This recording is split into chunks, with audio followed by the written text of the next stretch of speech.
And Darsi Darsi గురించి ఏం చెప్పను. దర్శి నాకు చాలా చాలా చాలా ఇష్టం. దర్శి నాకు ఎందుకో ఇప్పుడు చాలామంది యాక్టర్స్ విషయంలో అంటారు కదా, ఒక ఎక్స్ ఫ్యాక్టర్ ఉంటే కనెక్ట్ అవుతారు అది అని చెప్పి.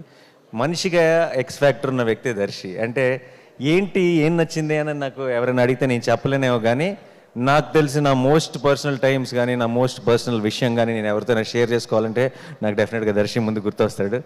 నేను షూటింగ్స్కి వెళ్ళినప్పుడు కొంచెం ఇంట్రోవర్ట్ని. షూటింగ్ అయిపోయిన తర్వాత బయటకు వెళ్దామా, లేదంటే అందరం కలుద్దామా, పార్టీ, ఆ ఆలోచన ఉండదు. ఒక్కడనే ఉంటాను, సినిమా చూస్తాను మా అయితే, లేదంటే ఏదో ఆలోచనలో ఉంటాను. ఎవరైనా పిలిచినా సరే బయటికి వెళ్ళను. నాకెందుకో గోవాలో హాయ్ నాన్న షూటింగ్ చేసినప్పుడు దర్శితో కలిసి బయటకు వెళ్ళాలని ఉండేది. ఎందుకంటే ఏదో ఒక చాలా మంచి కంపెనీ దర్శి. ఏదో ఒక ఇన్నోసెన్స్ ఉంది, ఆ ఇన్నోసెన్స్లో కూడా ఒక చిన్న అల్లరి ఉంది. అండ్ మేము ఒకరోజు సరదాగా సాయంత్రం బయటకు వెళ్ళాం దర్శితో. ఆ రోజు పొద్దున్న షూటింగ్ లేదని చెప్పారు నాకు. జనరల్గా నేను చేయను, ఎందుకో తెలియదు. ఆ రోజు పొద్దున్న దాకా సన్ రైజ్ దాకా కూర్చొని కౌరులు చెప్పుకున్నాం, చిన్నపిల్లల బిహేవ్ చేసాం, మధ్యలో పాట ఏదో పెట్టుకుని డ్యాన్స్ కూడా చేసాం ఇద్దరం. రాజా గారి పాటలు, ఇళయరాజా గారి పాటలు.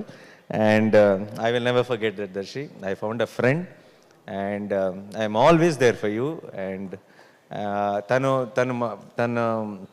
తను చేసే పాత్రలు ఇష్టం, తన యాక్టింగ్ ఇష్టం, దర్శి ఇష్టం. బట్ ఈరోజు వచ్చింది అందుకు కాదు. నాకు ఒక మొత్తం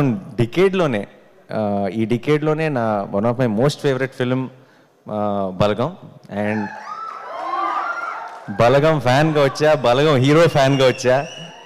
అండ్ ఈ సినిమా డార్లింగ్ కూడా నీకు అంత పెద్ద సక్సెస్ అవ్వాలి, ఒక మైల్ స్టోన్ అవ్వాలి నీ కెరియర్లో అని నేను మనస్ఫూర్తిగా కోరుకుంటున్నాను దర్శి. అండ్ డెఫినెట్గా 19th రోజు రిలీజ్. నేను మీ అందరిలాగే నేను కూడా ఎదురు చూస్తున్నాను ఈ సినిమా చూడటానికి. అండ్ నేను చూసి నీకు డెఫినెట్గా ఫోన్ చేస్తాను. ఆ తర్వాత ఒక సాయంత్రం గోవాలో గడిపినట్టు పొద్దున్న దాకా గడుపుతాం కలిసి. అండ్